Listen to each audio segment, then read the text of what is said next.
Hi everyone and welcome back to my channel. I hope you're all doing well. So in this one I'm going to show you guys how I created this look right here. So if you want to see, then keep on watching. So for this look I'm going to be using this palette here, and this one is a Soph X Revolution Extra Spice palette. So to begin, I'm going to take this shade called Running Late, and I'm going to use this one as my transition shade. Now next I'm going to take this shade called 21 and I'm going to pop this one in the crease. Now I'm going to go back to this shade which is called Vitamin C, and I'm going to apply this one just above the red shade to make sure that everything is nicely blended together, and also to bring back that yellow that I applied as a transition shade. And for the lid, I'm taking this color here called Last Sun. It's a very beautiful shimmer yellow color, and of course I'm going to apply this one all over the lid.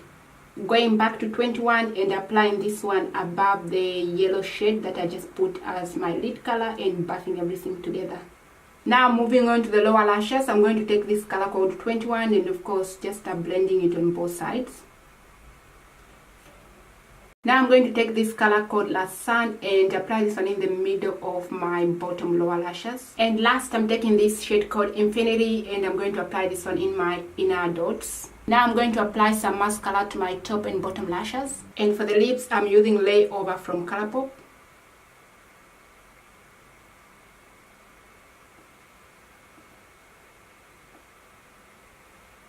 Alright guys, so this is the finished look. I really love how everything turned out. I hope you enjoyed watching me create this makeup look. If you did, don't forget to give this video a huge massive thumbs up, and of course if you're not a subscriber, please do so by hitting that red button down below and join the family. I would definitely love to have you here. As always, thank you so much for watching my videos. Take care and I will catch you guys on my next one. Bye for now.